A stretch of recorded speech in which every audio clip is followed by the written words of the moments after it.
how do you get over the fear? Or how do you find the time to do X, Y, and Z? And this question comes with many different wrappers. Like I find that oftentimes there are layers to this question. People are wanting to know a lot of different things with that particular question. Sometimes they're asking about how do you finally just take action when you're afraid? Sometimes people are asking, what do you do when you're really busy? How is it that you keep going when you're not motivated or when things are tough? Now, I'm going to share this, and I don't talk about it a lot only because I just feel like there are so many people who are more qualified to talk about this than me in particular. And that is, a lot of times people are surprised to learn that I have ADHD. Now, I have had to find different ways to trick myself to take action and continually motivate myself and sprint and actually get things done. I don't share that to make anyone feel like, oh, she gets so much done, she has ADHD, I must have no excuses. No. There are different circumstances in many different people's lives that can actually affect our ability to continually create and put stuff out there. Plus, usually the question that we're asking isn't taking into account all of the different layers. For example, sometimes people will say like, it's easy to film a video. Well, yes and no. Is it simple to pull up a camera and film a video? Yes, it is. Absolutely. However, we forget that there are layers, including fear of the unknown, fear of what will people think? What will people say? What are the comments going to be? What if someone challenges my expertise? Like all of these things come into the equation.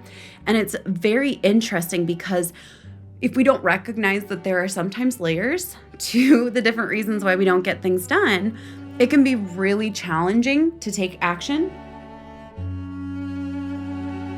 So I want to say first and foremost, make sure you give yourself some grace, okay? Now, I'm going to share some of the different things that have been super helpful for me. And keep in mind, some of these might work for you and some of these might not. So feel free to take what does, say no thanks, or Marie Kondo style, thank you to the things that don't. But these are some of the things that really, really support me with just getting stuff done. So the first is I use a free app or software rather called Todoist. It does have an app. What I love about Todoist is on their free account, you can literally have it so recurring tasks show up. So I can put like 1 TikTok per day and then put every day. And so it's going to repopulate to my list over and over. And when I check something off of my list, it disappears from the list until the next time it's set to occur. Now, I do really well, a lot of people actually do really well with gamification of things. So when there's a gamification, if you can see progress visually happening, that can be super helpful. And this actually pushes me to do a lot. And I've categorized my tasks each and every day based on the things that are easy wins in the morning. We've got our MVP tasks. That means the things that I really work to not miss. Got some tasks for clients that I do every day. And then I also have 2 more categories. One is consistent, which means I'm gonna show up in all those areas each day. And then I have 1 more, and this is interesting. This really helps me a lot. A lot of people, I know I'm not the only one, hit this kind of slump at different points throughout the day. For me, it usually kicks in between 2 and 4 p.m. Central Time. And so I have these stretch goals on my Todoist so that instead of like creating a new project or learning something that creates more work, instead it pushes me to do more. And I'll give you an example of what those look like. Yours do not even have to be close to the same. A stretch is to record 1 YouTube video per day. Now, do I get to this every day? No. Right now we're at like 2 or 3 a week-ish. I have record 20 TikToks, post 10 TikToks, post 10 IG Reels, post 10 YouTube Shorts. So that kind of gamification is really helpful. I actually learned that gamification really highly motivates me from the app Duolingo. Their gamification is so next level. it really truly creates this incredible visual experience when you're learning. And I was like, I want to replicate that in our business. It helps so much.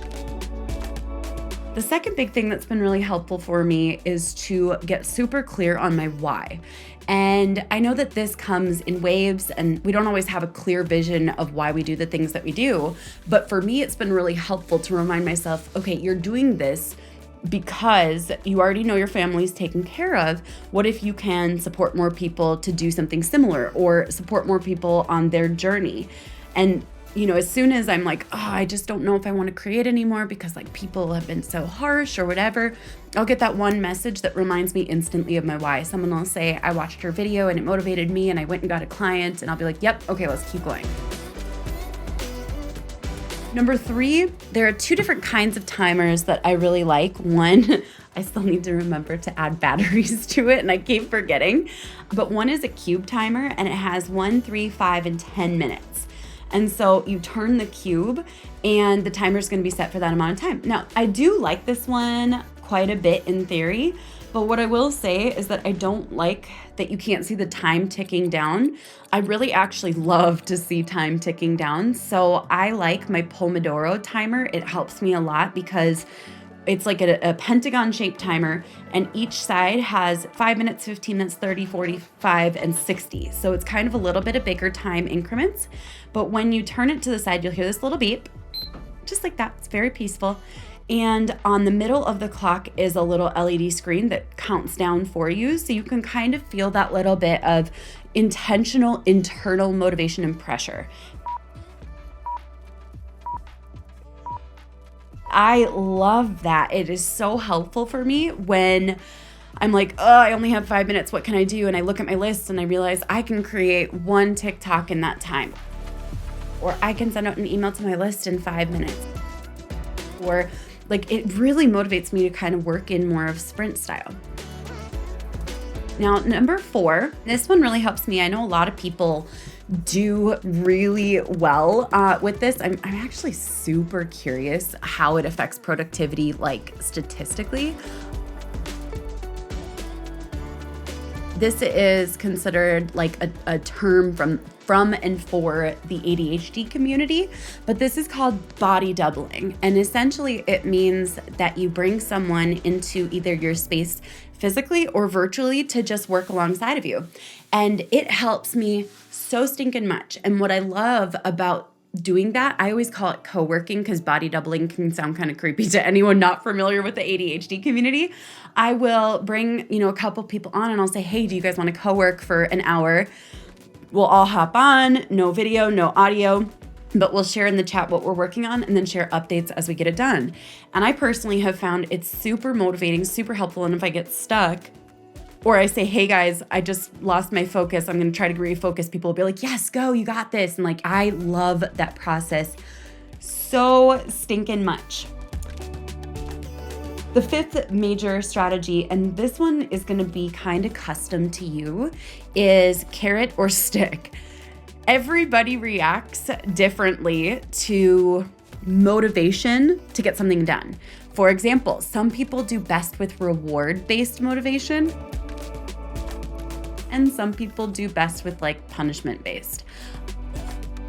I personally do best with a little bit of both, but mostly I go stick. I like a little bit of like a pending punishment. I know that sounds so weird.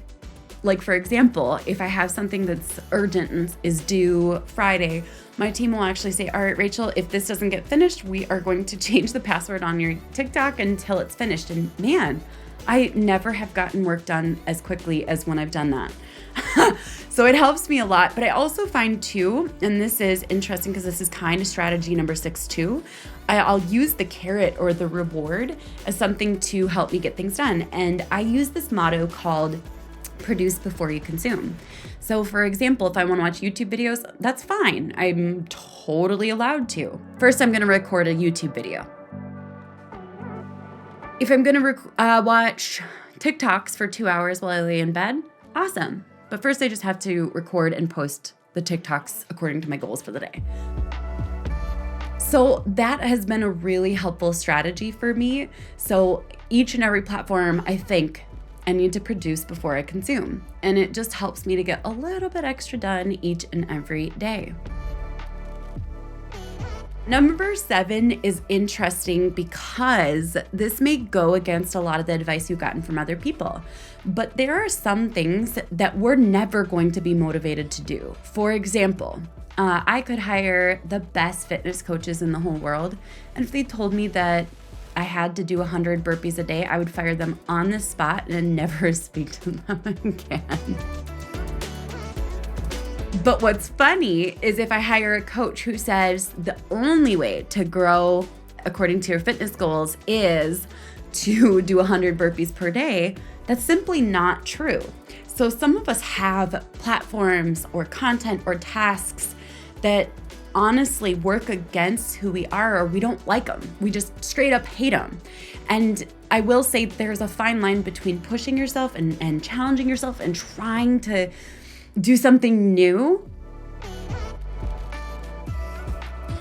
But there comes a point where you've done something enough, you're like straight up, I just hate this.